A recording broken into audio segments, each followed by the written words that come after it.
মাত্র কয়েকটা দিন আগের কথা, রিয়েলমি বললো যে তারা রিয়েলমি 7 প্রো বানাবে।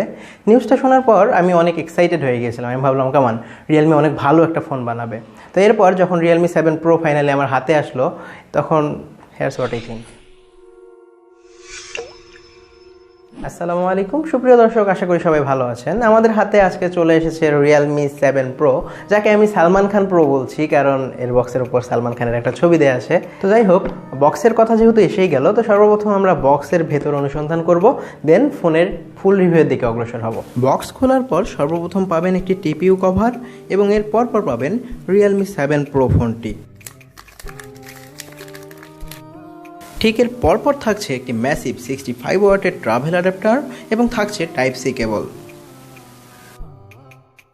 তো রিয়েলমি 7 প্রো মূলত রিয়েলমি 6 প্রো এর সাকসেসর। রিয়েলমি 6 প্রো এর সাকসেসর হওয়ার জন্য রিয়েলমি 7 প্রোতে যা যা থাকা দরকার তাই রয়েছে। প্রথমত ফোনটিতে থাকছে সুপার অ্যামোলেড ডিসপ্লে। 6 প্রোতে সবচেয়ে বেশি মিস করেছি সুপার অ্যামোলেড ডিসপ্লে, যেটি রিয়েলমি 7 প্রোতে পুনরায় দেখে ভালো লাগলো। এছাড়াও এতে থাকছে 64 megapixel quad camera setup. Front camera হিসেবে ব্যবহার করা হয়েছে একটি 32 মেগাপিক্সেলের সেলফি ক্যাম, যেটির কোয়ালিটি সম্পর্কে কিছুক্ষণ পরেই আলোচনা করছি। তার আগে এই ফোনটিতে রিয়েলমি ব্যবহার করেছে স্ন্যাপড্রাগন 720G। অন্ততপক্ষে আমি আশা করেছিলাম এখানে 732G ব্যবহার করবে, কিন্তু যেহেতু করে নেই, কি আর করার, আমাদেরকে মেনে নিতেই হবে। এছাড়া এই ফোনের সব থেকে বেশি উল্লেখ করার মতো বিষয় সেটা হচ্ছে 65 ওয়াট ডার্ট চার্জিং, যেটা দিয়ে প্রায় 25 মিনিটের মতো ফোনটি ফুল চার্জ হয়ে যাচ্ছিল। রিয়েলমি 7 প্রো সহ যে কোনো অফিসিয়াল বা আনঅফিসিয়াল ফোন কেনার ক্ষেত্রে আপনাদের জন্য সাজেস্ট করছি সিটি টেকনোলজি। সিটি টেকনোলজি থেকে যে কোনো ফোন কেনার ক্ষেত্রে আপনারা পাবেন এক্সক্লুসিভ অফার। সেক্ষেত্রে আপনারা কেআইটেকের সাবস্ক্রাইবার হলে সকল ফোনের সাথে পেয়ে যাবেন লাইফ টাইম সার্ভিস ওয়ারেন্টি এবং সারা দেশে ফ্রি ডেলিভারি। সিটি টেকনোলজি সম্পর্কে বিস্তারিত পেয়ে যাবেন ভিডিও ডেসক্রিপশন বক্সে। অবশ্যই ঘুরে আসবেন তাদের ফেসবুক পেজ থেকে। তো চলুন আমরা সেগমেন্ট বাই সেগমেন্ট আলোচনা করি। প্রথমত প্রসেসর। কোয়ালকম 720G মোটামুটি একটি ভালো প্রসেসর, খারাপ না। তবে আমি আশা করেছিলাম এর বাজেট হিসেবে এখানে 732 দেখব, কারণ পোকো X3 যা আমরা কিছুদিনের মধ্যে রিভিউ করছি, পোকো X3তে 732 থাকছে, বাজেট প্রায় কাছাকাছি। তো সেই হিসেবে এখানেও 732G আশা করতে পারতাম। এছাড়াও এই প্রসেসরটি আপনার মোটামুটি ডেইলি টাস্কগুলো ভালোভাবে হ্যান্ডেল করতে পারবে। ল্যাগ আমরা লক্ষ্য করিনি, আশা করি আপনারাও লক্ষ্য করবেন না। তবে এই ফোনটিতে সবথেকে ভালো ব্যাপার হলো ডিসপ্লে, আবার সবথেকে কষ্টদায়ক ব্যাপারও এর ডিসপ্লে।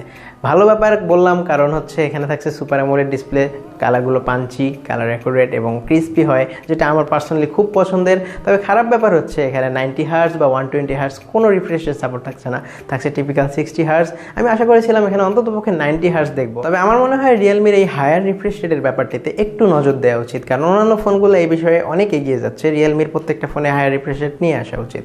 এছাড়া এর বাকি ফিচারগুলোর মধ্যে থাকছে ফিঙ্গারপ্রিন্ট, যেটি অপটিক্যাল ফিঙ্গারপ্রিন্ট সেন্সার, যেটি মোটামুটি অনেক ফাস্ট এবং অ্যাকুরেট। এছাড়া আপনারা এতে পাচ্ছেন 4500 mAh ব্যাটারি, যেটি মোটামুটি একদিন অনায়াসে কাভার করছিল। ব্যাটারি ব্যাকআপ অনেক ভালো। আমি ফাস্ট চার্জিং এবং ব্যাটারি ব্যাকআপ ভালোর জন্য রিয়েলমির প্রতি সন্তুষ্ট। এছাড়া এর স্পিকার যেটি আছে সেটি মোটামুটি ক্রিস্পি ছিল এবং সাউন্ডগুলো ডিস্টরশন কম ছিল। এই বাজেটের ফোনে সচরাচর আমরা ডিস্টরশন লক্ষ্য করি, আর সেই ডিস্টরশনটা এই ফোনে আমি লক্ষ্য করিনি। এছাড়া ফোনটির ফ্রন্টে এবং ব্যাকে কর্নিং গরিলা গ্লাস 3 প্রোটেকশন থাকছে। রিয়েলমি দাবি করছে এই ফোনটি ওয়াটার রেপিলেন্ট কোটিং ব্যবহার করা হয়েছে, অর্থাৎ আপনারা এখানে হালকা পাতলা পানির ঝাপটা পড়লে কোনো সমস্যা হবে না। তাছাড়াও ফোনটিতে থাকছে প্লাস্টিক ফ্রেম, যেটির কারণে ফোনটির সিকিউরিটি একটু কমে গেলেও এই বাজেটে এর থেকে আর কী চাইতে পারি আমরা। তবে ফোনটির ভেরিয়েন্টের দিকে মনোযোগ দিলে আমরা এখানে পাবো 6128 এবং 8128, এই দুইটি ভেরিয়েন্ট। এছাড়াও অ্যান্ড্রয়েড 10 তো থাকছেই, সাথে পাচ্ছেন রিয়েলমি ওয়াই। রিয়েলমি মূলত ফোনটির ব্যাকে 4টি ক্যামেরা দিয়েছে, যার মধ্যে 64 মেগাপিক্সেলের মেইন ক্যামেরা থাকছে, যার ডিটেইল মোটামুটি ভালো ছিল। বিশেষ করে 64 মেগাপিক্সেলে তোলার পর অন্যরকম ডিটেইল যোগ করছিল।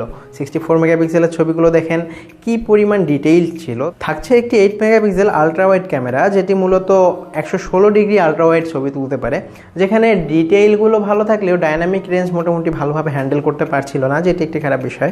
এবং থাকছে 2 মেগাপিক্সেলের একটি macro camera. I'm not a macro guy, এই কারণে আমার ম্যাক্রো ফটোগ্রাফি এক্সপিরিয়েন্স অনেক কম, এবং 2 মেগাপিক্সেল ম্যাক্রো ক্যামেরা আমার মনে হয় কোনো কাজেরও না।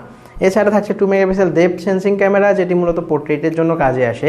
তবে ফোনটির পোর্ট্রেট নিয়ে একটু সমস্যা আছে। ফোনটির পোর্ট্রেটে এজ অ্যাকুরেসি একটু খারাপ ছিল এবং মাঝে মাঝে দেখা যাচ্ছিল ব্যাকগ্রাউন্ড ব্লারগুলো আনরিয়ালিস্টিক ছিল। তো আমার মনে হয় এটি সফটওয়্যার সমস্যা, কারণ গুগলের ফোনগুলোতে এমনিতেও একটা সিঙ্গেল লেন্স দিয়ে ভালো ব্যাকগ্রাউন্ড দিতে পারে। তো সেক্ষেত্রে আমার মনে হয় একটা সফটওয়্যার আপডেট দিয়ে ক্যামেরা কোয়ালিটি ইমপ্রুভ করা উচিত অবশ্যই।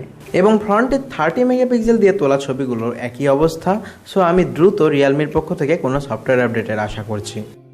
এছাড়া ফ্রন্টে 1080p 30 ফ্রেম পার সেকেন্ডে তো ভিডিও রেকর্ড করতে পারছেই, এবং ব্যাকে পাচ্ছেন 4K 30 frame per second video record support. এবার ফোনটির ওভারঅল ডিল নিয়ে কিছু কথা বলি। প্রথমত ফোনটিতে কি কালার থাকছে। ফোনটিতে কালার হিসেবে থাকছে একটি মিরর ব্লু ভার্সন, যেটি আমাদের হাতে আছে, এবং থাকছে একটি মিরর সিলভার ভার্সন, যেটি আমার বেশি ভালো লেগেছে কারণ আমাদের হাতে আসেনি। Realme 7 Pro মার্কেটে পাওয়া যাচ্ছে 27,000 টাকার আশেপাশে। এবং ওভারঅল ডিল বলি এখন এই বাজেটে ফোনটি কেনা উচিত কিনা। প্রথমত আপনারা যদি সুপার অ্যামোলেড ডিসপ্লের ফ্যান হন, অবশ্যই ফোনটি একটি ভালো ডিল। ফোনটি যথেষ্ট পাওয়ারফুল এবং যথেষ্ট কনভিনিয়েন্ট, এবং আপনারা যদি এই বাজেট থেকে একটু বাড়াতে পারেন বা কিছুদিন ওয়েট করতে পারেন, তো আমার মনে হয় পোকো X3টা আসা পর্যন্ত একটু ওয়েট করেন। আমার মনে হচ্ছে কেন জানি যে পোকো X3টা এর থেকে ভালো ডিল হতে পারে। তো একটু ওয়েট করে দেখা যাক কোন ফোনটি ভালো। আমাদের চ্যানেলে এই পোকো X3 রিভিউ কিছুদিনের মধ্যে চলে আসবে, আপনারা ওয়েট করলেই পেয়ে যাবেন ইনশাল্লাহ। তো ততদিন পর্যন্ত ভালো থাকুন, সুস্থ থাকুন, আমাদের চ্যানেলে সাবস্ক্রাইব করুন ভিডিওটি সবার আগে পেতে, এবং আমাদের সাথেই থাকুন। আল্লাহ হাফেজ, আসসালামু আলাইকুম।